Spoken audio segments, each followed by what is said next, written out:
Hey guys, Rexter here, and in today's video, we're going to be going over the horrifying details behind Glamrock Bonnie's disappearance.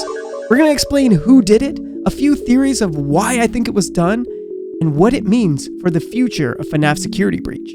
Now, if you've been enjoying these theory videos, do me a huge favor.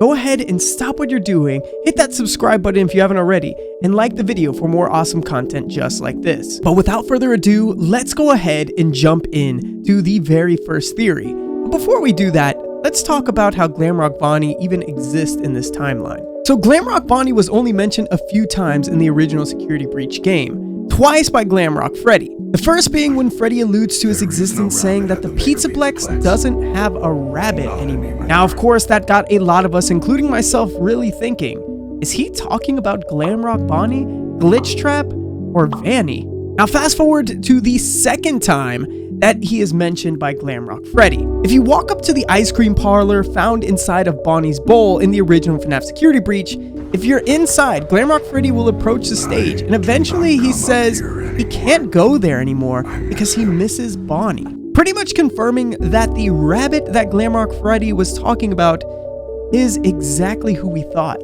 our beloved Glamrock Bonnie. So now we need to dive in just a little bit deeper, and that's where I pull up the collectible messages found within security breach.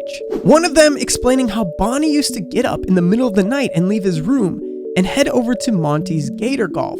For what reason? Well, I think I have a couple theories, but we'll get to that a little bit later. And another collectible message even said that Bonnie was out of commission and that Monty will eventually take his place as the bass player in the band. Now, eventually, the last and final message reveals that the staff in the Plex have been taking down all the Bonnie-themed items. Now, this caused an uproar with the children, who continued to ask where Bonnie was, which pretty much forced management into reconsidering, maybe even retheming the bowling alley to wipe away the dark, horrible past events that took place within the Plex. Now fast forward over to Security Breach Ruin, where we do see Glamrock Bonnie in the gondola ride in Gator Golf. He's shown with the rest of his bandmates, including Glamrock Chica, Glamrock Freddy, and of course Roxanne Wolf. Now Bonnie originally did play the bass for the band, but what happened to change all of that? And shout out to Steel Wolf for even giving us a glimpse into the past. Now, they didn't have to do this because Cassie accidentally falls into the gondola ride and she gets pushed through this timeline. Kind of like an old school Disney ride, and it really explains a lot. The first thing that she sees is that Monty has a one-man jug band, where he kind of plays this really ghetto looking guitar with a couple strings and not really much else. Now, as you proceed through the ride, you do see Montgomery Gator looking up at the Glamrock band, almost wishing he was in it. They look like superstars on the stage. You've got Glamrock Bonnie, Roxanne Wolf, Glamrock Chica, and of course Glamrock Freddy. Now, the next scene that you see on the ride, for whatever reason, is Glamrock Bonnie handing over his bass to Montgomery Gator. After that, Roxanne Wolf cuts his hair up, and instead of being a Joe Dirt-looking alligator, he becomes the bass superstar for the Mega Plex, even taking Glamrock Bonnie's sunglasses along the way. Now, the question is, why would Glamrock Bonnie give all of this up? Why would management all of a sudden take a beloved character and completely shift him to somebody else? And that is where theory number one comes in. And that is Glamrock Bonnie was murdered, or at least attempted to be murdered, by Montgomery Gator. Now, if you remember, I said a little bit earlier that Glamrock Bonnie used to leave and head over to Monty's Gator Golf in the middle of the night. Now, a lot of people didn't understand why, but here's what I think. Now, this might sound a little bit crazy, but I think Glamrock Bonnie took a liking to the country one-man band animatronic named Montgomery Gator, taking him under his wing, teaching him how to play the bass, and how to be a superstar. Unfortunately, he chose the wrong animatronic to teach these things to, because Monty is known for having a selfish, evil, and sometimes even rage-like temper, eventually becoming jealous of Bonnie's fame in the band, and, well, we know what happens next.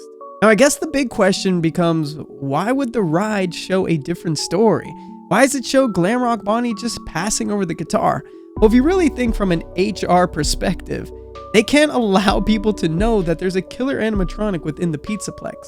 Whether it kills humans or animatronics, it is still dangerous. So of course Fazbear Entertainment was left with only one thing to do.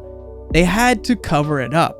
And of course, just like Disney would, they decided to put it together in a nice sweet ride explaining a come from nothing story where Glamrock Bonnie peacefully handed over his position in the band and gave it to the once in a lifetime Yo Dirt Like Gator. Now for anyone who thinks this isn't the case, I'm sorry, you're left alone on this one, because I just don't understand why all of a sudden Fazbear Entertainment would completely rebrand one of the most, if not the most likable character in the band. Now, I guess before you actually beat Ruin and deactivate all the wet floor bots, you might actually believe this story, and maybe some of the children in the Pizzaplex or fans of the Pizzaplex did. That is at least until you find Bonnie himself behind the walls of Bonnie's bowling. Now, Bonnie's body is completely destroyed. Whoever did this had a lot of malice going into it. You can see he is ripped up. His stomach is absolutely destroyed. But what makes this even more disgusting is that whoever did it smashed Bonnie's head with a bowling ball.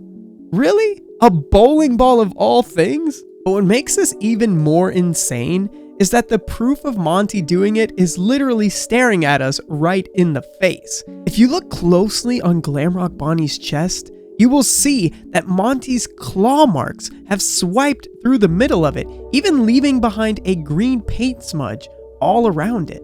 Now, it's unclear as to why Steelwool put this story in the game. However, I do have a theory about this. I believe that Glamrock Bonnie is going to have some importance in the next game, whether it's a DLC or Fnaf Security Breach 2. Because when Cassie does eventually find him behind Bonnie's bowling wall, he looks like his eyes are still activated, because you need to deactivate them the same way you do all the wet floor bots. So hopefully in the next game, we need to find Glamrock Bonnie, repair him to some extent, and bring him back to life in order to help us take down the Mimic and whatever else is planned to come against us.